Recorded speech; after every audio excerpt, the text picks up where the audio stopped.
Provérbios.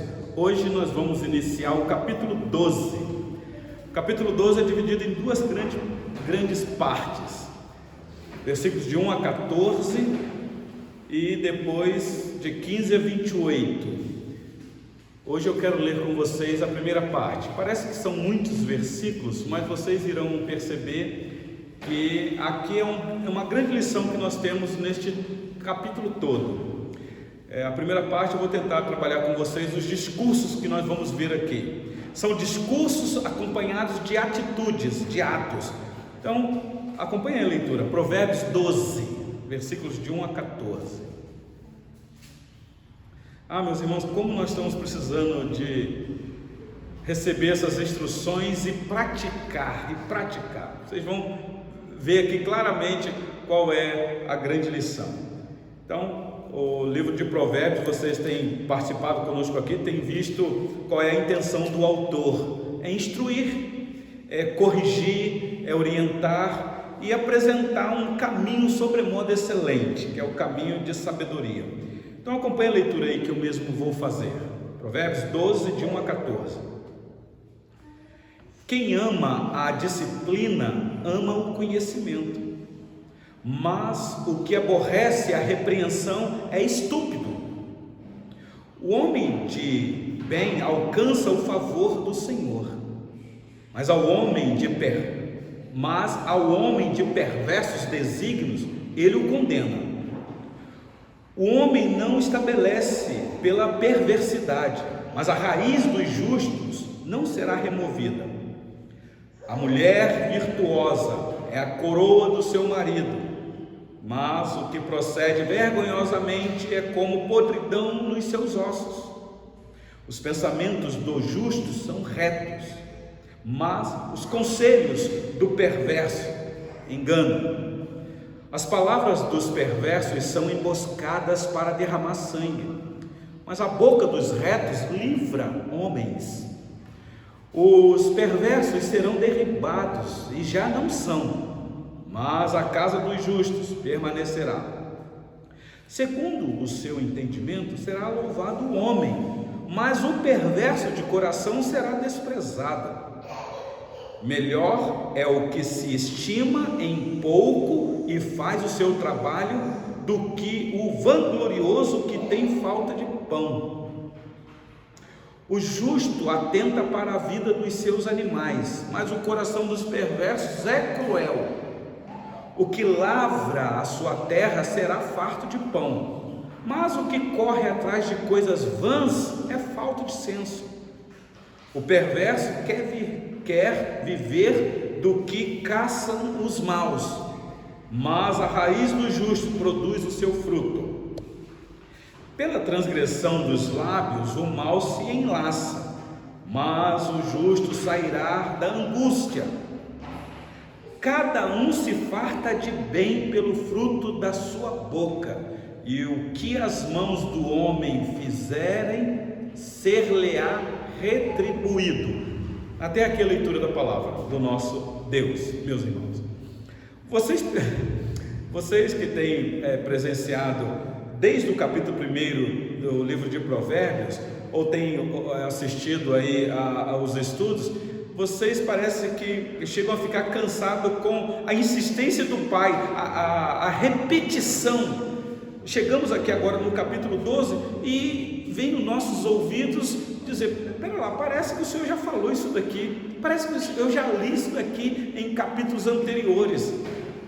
Mas aqui tem uma técnica, meus irmãos, que nós como pais, e eu estou vendo aqui os pais com as crianças, que nós deveríamos aprender com o sábio. E a técnica é simples, é a chamada técnica da repetição. Quem já foi filho aqui sabe disso. Às vezes a gente ficava aborrecido com os nossos pais, porque o pai ficava naquela insistência, falando e repetindo, e a gente chegava lá e falava assim: "Ô pai, o senhor já falou isso, mãe, eu sei, a senhora já falou isso."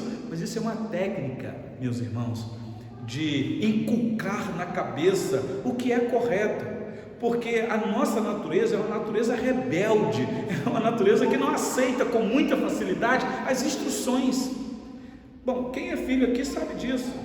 Quantas vezes nos rebeliamos, ou agimos com rebelião, quando os nossos pais davam ordens?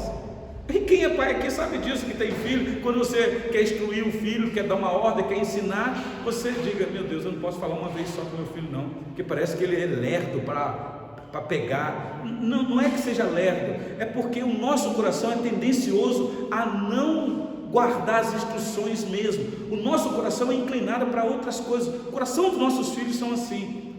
Você sabe que você não precisa ensinar para o teu filho aquilo que é ruim, aquilo que é errado, aquilo que é contrário à lei de Deus. O coração dele já é inclinado para isso. Por isso a palavra de Deus nos chama para entrar no coração dos nossos filhos e trazer de volta aos mandamentos do Senhor. Entrar no coração dos nossos filhos, entre aspas.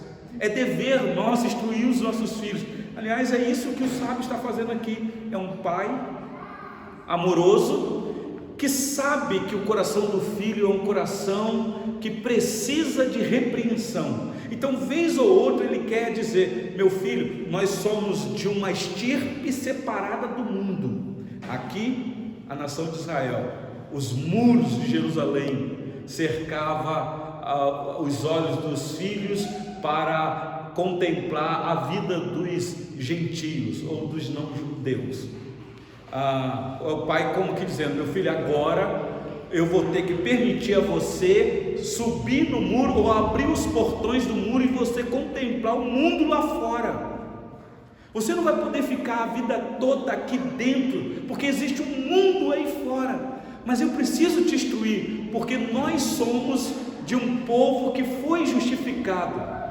Você vai andar com gente que ainda não foram, gentes que ainda não foram justificados. Por isso você vai ver o contraste de justo e perverso, de justo e aqueles que ainda não foram alcançados por essa justiça. Então olha comigo, por gentileza, a introdução que o sábio faz. Está aí dos versículos de 1 a 3. Aqui nós vamos ver discursos, mas com atitude. Olha só a introdução. Essa introdução, o sábio apresenta aqui verdades bem fundamentadas. Veja se não é isso, olha aí para a sua Bíblia. Versículo 1, ele diz assim, de Provérbios capítulo 12: quem ama a disciplina, ama o conhecimento, mas o que aborrece a repreensão é estúpido. Não parece tão óbvio isso aqui? Meus irmãos, quem é que gosta de ser disciplinado? Quem é que gosta de ser repreendido? É óbvio que aqui o pai está dizendo: meu filho, é necessário a disciplina. A disciplina é para o bem do faltoso, é para o seu bem, é porque eu te amo, é que eu vou te disciplinar. Porque se eu não te disciplinar e te deixar à vontade, meu filho, isso vai mostrar que eu não te amo. Se você não corrigir o teu filho, não disciplinar ele, você não está mostrando que ama. O amor é porque você disciplina, porque você quer endireitar o coração dele. Então o pai está falando: quem ama a disciplina, ama o conhecimento. O conhecimento está aqui na pessoa se humilhar e aceitar que ela precisa de correção. Todos nós somos assim. De vez em quando você lê a palavra do Senhor e você diz assim: meu Deus, isso daqui é para mim, isso aqui é para o meu coração, eu preciso acertar minha vida aqui eu não estou bem. É como Deus dizendo: eu estou falando com você para endireitar o teu coração. E meus irmãos, eu penso que nós já falamos aqui na carta aos Hebreus que horrível coisa é cair nas mãos do Deus vivo, Hebreus 10:31, mas ali o horrível é para quem não teme ao Senhor. Mas nós que estamos nas mãos dele, é uma bênção ser disciplinado por Deus. Por Deus, eu sei que a mão dele é pesada, mas para os seus filhos a disciplina é com amor. Ele ama porque ele disciplina. Se nós estamos sem disciplina, não é prova de que ele está exercendo o amor dele em nós. Eu sei que a prova do amor de Deus por nós é Cristo na cruz, Romanos 5:8, eu sei disso. Mas há prova do amor de Deus quando ele nos disciplina. A questão é: o que é disciplina? Eu lamento dizer, meu irmão Alisson, que nós estamos vivendo numa época em que a maioria das igrejas não estão exercendo mais disciplina no meio da comunidade. Isso é uma marca, Paulo, que sumiu das igrejas, até porque nós estamos vivendo o politicamente correto. Poxa vida, se eu disciplinar o irmão vai ficar chateado, o irmão vai ficar triste, o irmão vai embora, a gente vai perder o irmão. A gente fica com medo, então a gente vai relevando, passando a mão na cabeça, vai acobertando algumas coisas, porque a gente não quer ofender. Mas, meus irmãos, nós estamos debaixo de uma lei que o Senhor Deus não tem esse caminho, não. Eu estou falando isso porque nós somos de uma igreja de tradição reformada, todos vocês sabem disso. E se você pegar os grandes estudiosos que falam das características de uma igreja verdadeira, ou as marcas de uma igreja verdadeira, há alguns que destacam 3. Eu não sei quantos de vocês aqui sabem. Poderia perguntar para vocês aqui: quais são as 3 marcas evidentes de uma igreja verdadeira? Talvez alguns saibam dizer. A primeira dela é a fiel exposição das Escrituras. É quando você chega numa igreja e você vê seriedade expositiva com a santa lei, com a palavra do Senhor. Prega a palavra, não prega sobre a palavra, está expondo o que a palavra diz, não é expondo ideias, não é expondo conceitos humanos, história, está expondo as Escrituras. Essa é uma marca evidente de uma igreja verdadeira. Segunda, a aplicação correta dos sacramentos. São 2. Quais são os sacramentos? Batismo e ceia. Muito bem, Mateus. Batismo e ceia. Então você fica atento quais são as aplicações, como que é realizado os sacramentos, batismo e ceia, como que é, qual é o valor que é dado na administração da ceia. Batismo ainda a gente fica um pouco assim, porque você batiza uma vez só, mas a ceia, domingo, mês após mês, há repetição. E qual é a seriedade que se dá a isso? Então, eis aí a marca de uma igreja verdadeira, a administração correta dos sacramentos. E a terceira? Quem poderia dizer? É evidente, está dentro do que eu estou falando aqui do estudo. Quem ousa falar?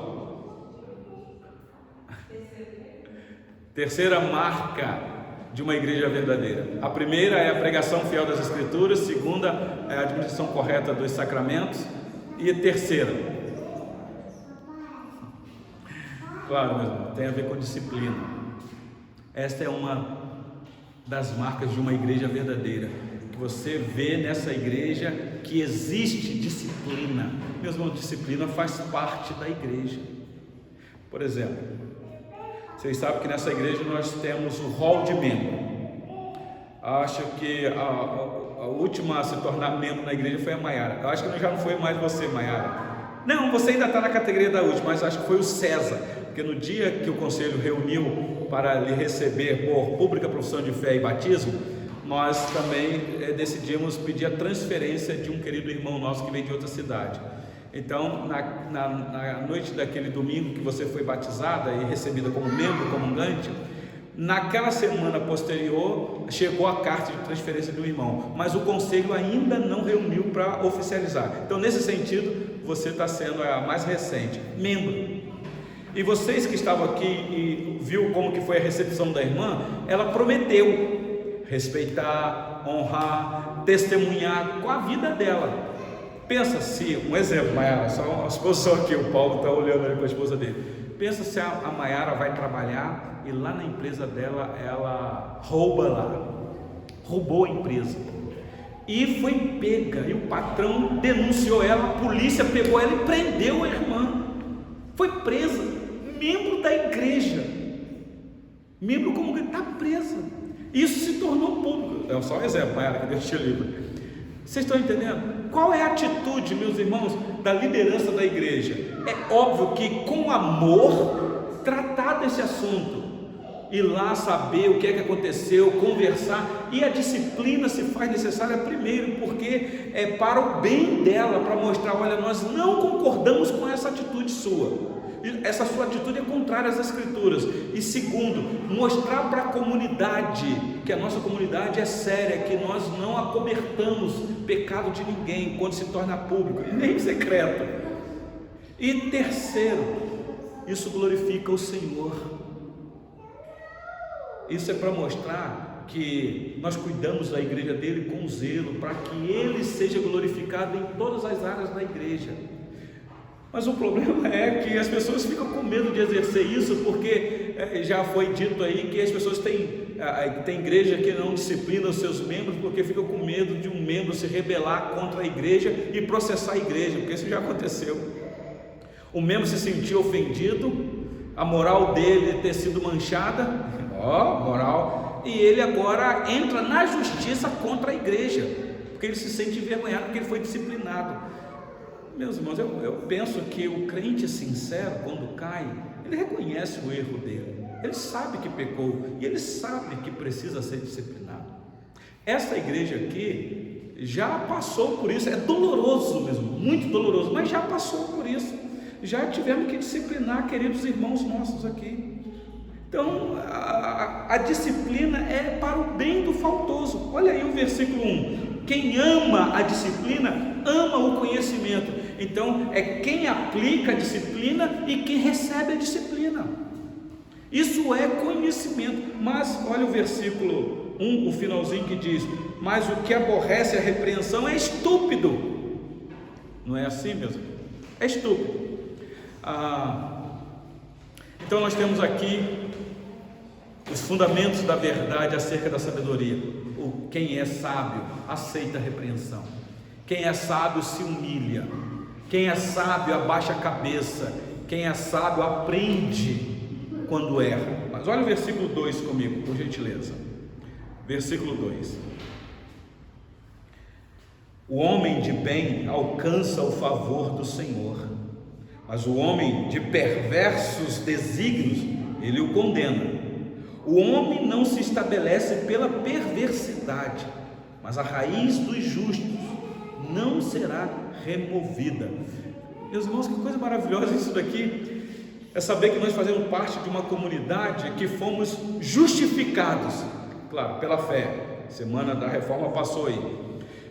Os justos aqui não é alguém que tem justiça própria, é alguém que faz parte de uma comunidade de justos. O pai aqui dizendo: meu filho, nós somos dessa família, família da aliança. Aqui a antiga aliança, o primeiro pacto, o primeiro acordo é Salomão instruindo o seu filho, ou Salomão como pai da nação instruindo os filhos da nação, toda a nação de Israel como filhos, e agora recebendo a instrução dizendo: olha, nós temos que avançar no mundo, porque somos farol para esse mundo, luz para esse mundo, mas sabendo que existem os perversos. Não é isso daí que diz? O homem de bem alcança o favor do Senhor. O homem de bem aqui é o homem que foi justificado, é o homem da aliança, é o homem do pacto. O homem aqui genérico é o povo de Deus. Então ele alcança o favor do Senhor. O que é interessante, alcança o favor do Senhor. Então existe um favor do Senhor, bênção da parte do Senhor, graça da parte do Senhor, bem-aventurança da parte do Senhor. Essa palavra alcança aqui no hebraico é tão interessante que se você abrir a sua Bíblia no capítulo 18, deixa eu ver se é isso aqui mesmo, abra a sua Bíblia, Provérbio 18, especialmente os homens que estão aqui, os maridos, todos, né, que estão aqui, que maravilha. Provérbio 18, 22.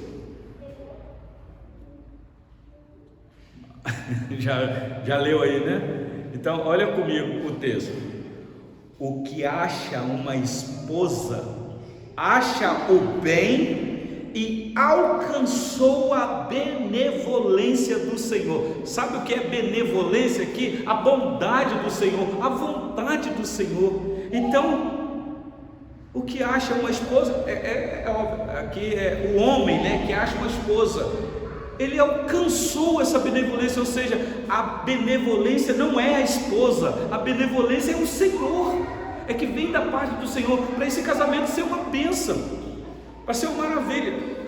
Então eu estou vendo aí as esposas tudo sorrindo, tá vendo, marido? Isso é uma pessoa abençoada, alcançou a benevolência do Senhor. Então, que bênção. Então, é para dizer para as queridas irmãs, seja uma bênção na vida dos esposos, dos maridos. Vocês, esposas, vocês são a vontade de Deus para a vida do homem, porque vocês representam diante de Deus a igreja, que é a noiva de Cristo. Olha que coisa maravilhosa. Então, cuidado com a boca. Por que é que eu digo isso, meus irmãos? Porque é muito interessante o versículo de número 21. O versículo de número 21 do capítulo 18 diz assim, olha: a morte e a vida estão no poder da língua. O que bem a utiliza, come do seu fruto. É como que dizendo, cuidado boquinha com o que fala, porque você pode bem dizer e você pode com a mesma boca mal dizer, mas isso vai revelar o que é que está no teu coração, porque da mesma fonte não pode jorrar dois tipos de gosto de água. Lembra que o Tiago disse isso? Não pode. Se você é a benevolência da parte do Senhor, então você tem que ser bênção. Então cuidado com a sua boca. É interessante que o autor aqui no livro de Provérbios capítulo 18 versículo 21, quando fala que a morte e a vida estão no poder da língua, em sequência no versículo 22 ele está dizendo: o que acha uma esposa acha o bem. Então é alguém que abençoa. Então volta por gentileza para Provérbios 12, versículo de número 2 e 3. Olha aí, meus irmãos. O homem de bem alcança o favor do Senhor, mas o homem de perversos desígnios, ele o condena. O homem não se estabelece pela perversidade, mas a raiz do justo não será removida. Isso daqui soa como caminho de sabedoria para o filho. Ele diz: meu filho, cuidado para o teu coração não ser perverso, cuidado com a maldade desse mundo, não imita os perversos, porque os perversos irão colher a perversidade que eles praticam. Agora nós não, nós temos uma raiz. É interessante que a palavra raiz aqui é fundamento. Raiz dos justos não será removida. Vocês estão firmados, e nós sabemos em quem a nossa raiz está fundamentada. Então aqui é como se fosse uma introdução, mas olha comigo agora o discurso. O discurso vem agora a partir do versículo 4 até o versículo 7. Olha o versículo 4 de Provérbios 12. A mulher virtuosa é a coroa do seu marido, mas a que procede vergonhosamente é como podridão nos seus ossos. A gente fica pensando assim, por que o sábio porque não sei se vocês lembram, quem já participou dos estudos aqui anteriores, o pai está instruindo o filho aqui, e não é uma criança, já é alguém que está apto para constituir uma família. Por isso você vai ver no capítulo 5 e no capítulo 7, o pai dizendo assim: meu filho, cuidado com a mulher estranha, cuidado com as seduções sexuais, porque é um capítulo muito pesado, capítulo 5 de Provérbios e 7, é o pai instruindo o filho, porque ele já está nessa idade, ele já está prestes a constituir uma família. Estou vendo aqui a Jennifer e o Mateus, que recentemente constituíram em família. É como, Mateus, o teu pai chegando para você: Mateus, cuidado, porque existe uma sedução aí no mundo, e isso pode enredar o teu coração, porque você tem que procurar uma esposa que seja idônea para você constituir uma família, porque quem encontra essa esposa alcançou o bem da parte do Senhor. E aqui agora ele vai dizer: olha, a mulher virtuosa é a coroa do seu marido. Coroa aqui é óbvio, porque o rei Salomão, ele sabe o valor de uma coroa. A coroa mostra para ele que ele tem um reinado, ele tem agora um poder. Claro, tem um cajado que apresentava isso, mas a coroa mostra a sua realeza, é o que traz beleza para ele. O rei, quando sentava no trono e botava a coroa, meus irmãos, era esplêndido demais, era o homem, a autoridade que ele tem na terra. Só que agora o pai está dizendo: meu filho, essa coroa que possivelmente você vai herdar quando eu morrer, possivelmente falando para Rubão, na verdade existe uma outra coroa, é a esposa, é a mulher virtuosa, é aquela que vai te honrar, que vai fazer você estimado entre os juízes. lá no capítulo 31 isso vai ficar mais claro. Mas contudo, meus irmãos, eu interpreto esse versículo aqui mostrando que esta mulher aqui é uma figura da sabedoria verdadeira, da sabedoria que faz o filho andar nesse mundo honrando a Deus, porque ele diz: mas aqui procede vergonhosamente, é como podridão dos seus ossos. Ele está falando de uma outra mulher. Quer dizer, meu filho, existe uma mulher que é coroa para a cabeça do marido, porque ela é virtuosa, mas existe um outro tipo de mulher, e aqui nós estamos interpretando, meus irmãos, duas sabedorias, uma sabedoria que vem do alto e uma sabedoria que vem da terra, que é personificada numa mulher. Para mim, a mulher aqui no livro de Provérbios é uma sabedoria, e não tem nada com a sofia aí da filosofia. O que eu estou falando aqui é de Cristo, é o centro do livro de Provérbios, que é a sabedoria de Deus, é a sabedoria, os tesouros da sabedoria em quem está tudo oculto. Então está falando de Cristo aqui, como quem falando para o filho: meu filho, se você, a aplicação para nós, se você tiver Cristo como coroa da sua cabeça, meu filho, você vai viver feliz nesse mundo. Mas cuidado, porque existe uma outra sabedoria que vai te envergonhar. É claro, a gente pode pegar, meus irmãos, para a nossa vida conjugal? Claro que pode. Tem mulher virtuosa que coloca o marido para frente, que honra o marido, que ajuda o marido. O marido é estimado literalmente mesmo. Mas tem mulher que acaba com o marido. Tem mulher que é vergonha para o marido. Tem mulher que fala do marido publicamente. Tem mulher que fala do marido nas costas do marido para outras pessoas, envergonha o marido. A mulher tem que ter uma postura, e o homem também, mas a mulher que honra o homem que tem. Meus irmãos, minha esposa hoje não está aqui porque ela viajou, mas Sara está aqui, minha filha. Eu sou o pastor dessa igreja aqui, mas como eu conto com a minha esposa? Porque o que ela é, o que ela fala, o que ela faz aqui, meus irmãos, conta para a minha honra no meio de vocês. Vocês sabem disso, vocês conhecem ela. E eu converso demais com Sueli. Sueli, você não é pastora, e não é mesmo, porque a nossa igreja não tem pastora. Mas você é esposa do pastor e é vista quase que na mesma função dele, do pastor. Então você tem que ter um exemplo de vida. E eu louvo a Deus pela esposa que Ele me deu, porque com os defeitos que ela tem, ela tenta viver desta maneira, para que a igreja veja no pastor exatamente essa questão da honradez e não vergonha. Agora eu lamento dizer que tem muitas esposas de liderança que desonram o marido na liderança dele. Muitas. É vergonha mesmo.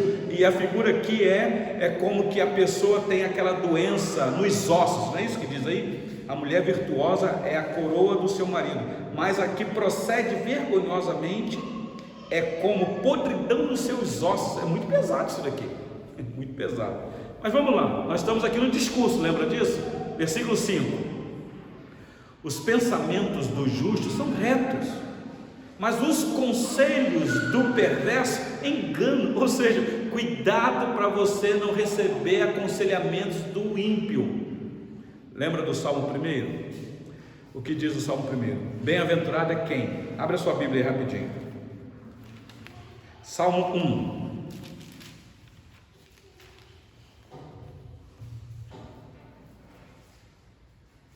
Diz assim, acharam aí? Bem-aventurado o homem que não anda no conselho dos ímpios.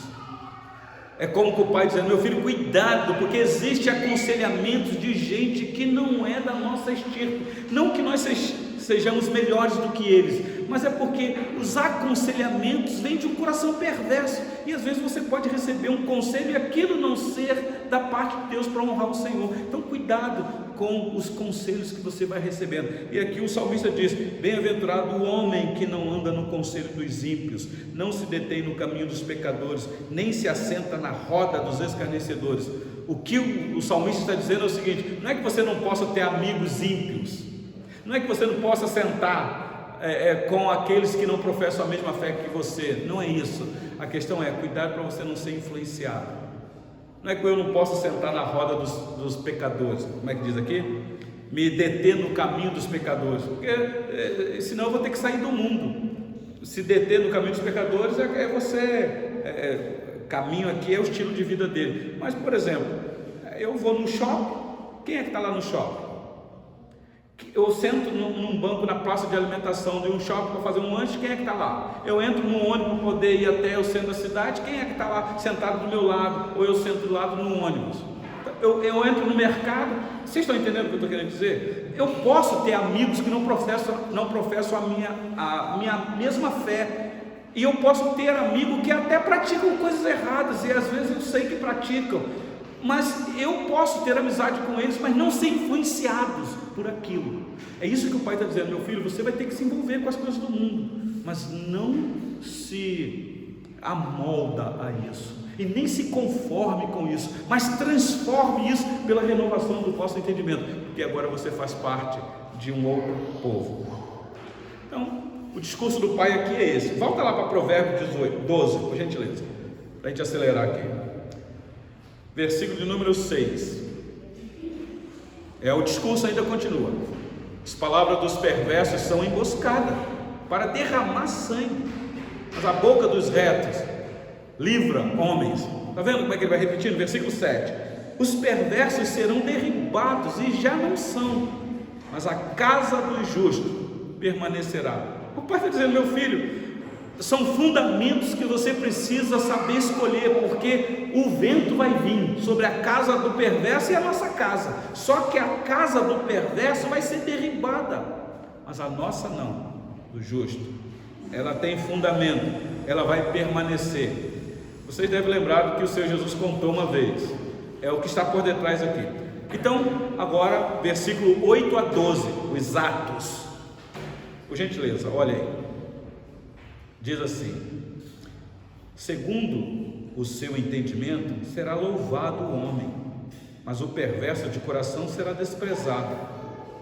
Melhor é o que se estima em pouco e faz o seu trabalho, do que o vanglorioso que tem falta de pão. O vanglorioso aqui é alguém que puxa a glória para si mesmo. Olha o versículo de número 10. O justo atenta para a vida dos seus animais, mas o coração dos perversos é cruel. É a insistência do pai dizendo: cuidado com o cruel, porque o cruel é perverso. Ele já repetiu isso. Versículo de número 11. O que lavra a sua terra será farto de pão, mas o que corre atrás de coisas vãs é falto de senso. O que está por detrás aqui é um homem preguiçoso. Se for preguiçoso, vai ter falta de pão e falta de senso. Mas o que trabalha e com a mão ganha o seu sustento, diz aí o versículo de número 12: esse não terá falta, não terá.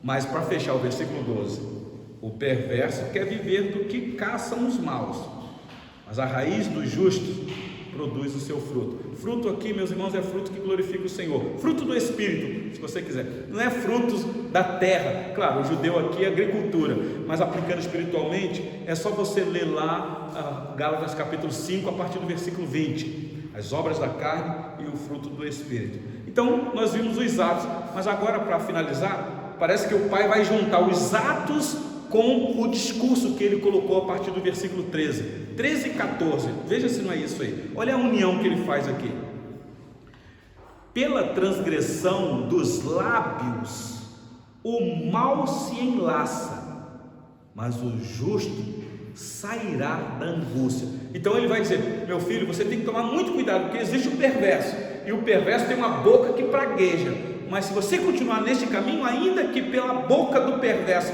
venha o mal, há livramento. Há livramento. Olha o versículo 14: cada um se farta de bem pelo fruto da sua boca, e o que as mãos do homem fizerem, ser-lhe-á retribuído. Ficou óbvio aqui. Ele está dizendo: meu filho, cuidado, porque o que você plantar, você vai colher. Não tem como você plantar maldade e querer colher benefícios benevolentes para você. Se você anda pelo caminho da justiça e planta coisas boas, espera, porque Deus vai lhe recompensar, porque Deus é justo. Nós não, mas Deus é. Meus irmãos, isso aqui é tão óbvio para nós nesses dias. Acabou aí a política, eu acho que acabou. Então temos um resultado final. Aí a gente fica naquela, e aí, o que houve? Será que houve maldade? Não houve? Meus irmãos, o nosso coração descansa, porque nós temos um Deus justo e justíssimo, reto. Nós podemos usar de esperteza. O coração do homem, meus irmãos, faz planos. O coração do homem é perverso, mas Deus não. Então, se há maldade ou não, nós não sabemos. E isso, talvez a justiça nem descubra, mas Deus sabe se houve ou não. E meus irmãos, uma coisa eu sei: aquilo que o homem plantar, pode ter certeza, cedo ou tarde ele vai colher. Pode não colher nessa vida, porque pode morrer achando que foi esperto a vida toda, mas daqui a pouco a eternidade lhe aguarda. Meus irmãos, eu fico imaginando aquela parábola daquele rico e daquele homem mendigo. Eu não quero julgar a idoneidade daquele homem rico, mas eu não sei como que ele adquiriu aquela riqueza. Eu não sei como é que era a vida, se ele era um perverso, se ele era um corrupto ou não. O texto não diz, só diz que morreu o rico e o mendigo, Lázaro. E o que é que aconteceu? Eu nem sei se aquilo é uma parábola direito. Mas o que é que aconteceu? Onde foi parar o rico, meus irmãos? Talvez viveu aqui achando que estava levando vantagem em tudo, achando que a justiça nunca iria lhe alcançar. Meu irmão, do lado de lá ele descobriu que a justiça foi feita, mas já era tarde.